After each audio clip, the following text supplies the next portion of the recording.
দর্শক, একটা রিপোর্ট দেখে খুবই কষ্ট লাগলো। সেই রিপোর্টের শিরোনাম হচ্ছে বিএসএফ এর রেখে যাওয়া ৭৮ জনকে কোস্ট গার্ডে হস্তান্তর, কয়েকজনের শরীরে নির্যাতনের চিহ্ন। ভারত জুড়ে বাংলাদেশিদেরকে ধরা হচ্ছে।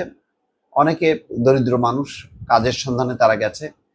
এটা ট্র্যাডিশন। ভারতের অনেক মানুষ যেমন বাংলাদেশে কাজ করে, তাদের কোনো পাসপোর্ট, বৈধতা কোনো কিছু নেই, বিশেষ করে দরিদ্র মানুষদের। ঠিক একইভাবে বাংলাদেশের অনেক মানুষ ভারতের বিভিন্ন রাজ্যে কাজ করে। এখন তাদেরকে খুঁজে খুঁজে ধরা হচ্ছে।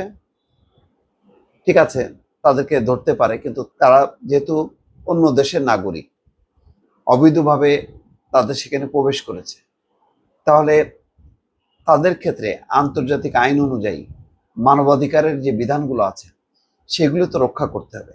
তাদের উপর তো নির্যাতন চালাতে পারে না। এখানে দেখা যাচ্ছে যে কয়েকজনের শরীরে নির্যাতনের চিহ্ন, এবং যাদেরকে তারা স্পিড বোটে করে নিয়ে এসে সাতক্ষীরার শ্যামনগর উপজেলার পশ্চিম সুন্দরবনের মান্দারবাড়িয়া চরে রেখে গেছে বিএসএফ ৭৮ জন।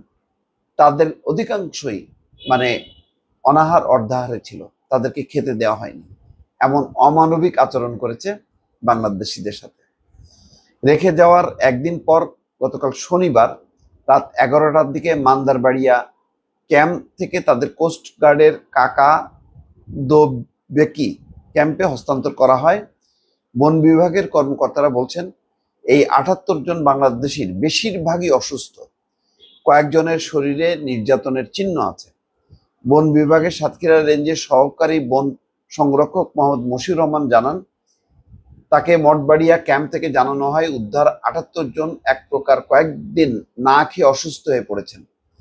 তাদের জন্য জরুরি ভিত্তিতে স্যালাইন, পানি এবং খাবার প্রয়োজন।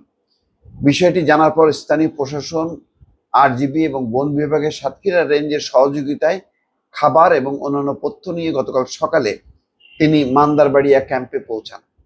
তিনি সেখানে গিয়ে দেখেন অধিকাংশই অসুস্থ, একজনের হাত ভেঙে গেছে, আরো কয়েকজনের শরীরে নির্যাতনের চিহ্ন। তার মানে রীতিমতো তাদেরকে নির্যাতন করা হয়েছে এবং তাদেরকে খেতে দেওয়া হয়নি। তাদের খাবার, স্যালাইন এবং পানি দেওয়ার পর তারা কিছুটা সুস্থ হয়ে ওঠেন। কোস্টগার্ডের কাকা দো বেকি ক্যাম্পের কন্টিনজেন্ট কমান্ডার আতিকুর রহমানের কাছে রাত ১১টার দিকে তাদের হস্তান্তর করা হয়। তাদের মংলা কোস্টগার্ড অফিসে নিয়ে যাবে বলে জানানো হয়। এ বিষয়ে জানতে মংলা কোস্টগার্ডের মিডিয়া বিভাগের মুঠোফোনে নম্বরে কল করা হলো, সাড়া দেননি কেউ। যাক, বন বিভাগের কর্মকর্তা মশিউর রহমান আরো জানান, উদ্ধার হওয়া ব্যক্তিদের সঙ্গে কথা বলে জানা গেছে তারা বিভিন্ন সময় কাজ করার উদ্দেশ্যে বাংলাদেশ থেকে ভারতে গিয়েছিলেন। ভারতের বিভিন্ন স্থান থেকে দেশটির পুলিশ তাদের ১ সপ্তাহ আগে আটক করে। পরে শুক্রবার ভোরে কয়েকটি স্পিড বোটে করে সুন্দরবনের গহীনে মান্দারবাড়িয়া এলাকায় নামিয়ে দিয়ে যায়। পরে বন বিভাগের সদস্যরা তাদের উদ্ধার করে মান্দারবাড়িয়া ক্যাম্পে নিয়ে আসেন। উদ্ধার ব্যক্তিদের বাড়ি খুলনা বিভাগের বিভিন্ন জেলায়।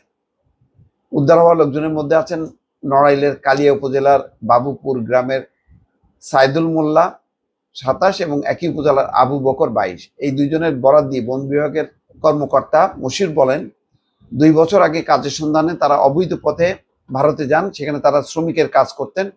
৬ মে ভারতীয় পুলিশ তাদের আটক করে পশ্চিমবঙ্গের ২৪ পরগনা জেলার সন্দেশখালী বিএসএফ ক্যাম্পে হস্তান্তর করা হয়। সেখানে ২ দিন রাখার পর শুক্রবার ভোরে সুন্দরবনের বাংলাদেশ অংশে রেখে যায়। এই হচ্ছে ভারতীয় বিএসএফ বা ভারতীয় কর্তৃপক্ষের আচরণ। বাংলাদেশিদেরকে আটক করছে, আটক করার পর তাদেরকে খেতে দেওয়া হচ্ছে না, তাদেরকে নির্যাতন করা হচ্ছে। রীতিমতো একজনের হাত মানে ভেঙে গেছে এবং না খাইয়ে তাদেরকে পুশিং করা হচ্ছে বা পুশব্যাক, এদের ক্ষেত্রে পুশব্যাকই হবে। এই আচরণ করছে ভারত। দর্শক, ভালো থাকবেন। আল্লাহ হাফেজ।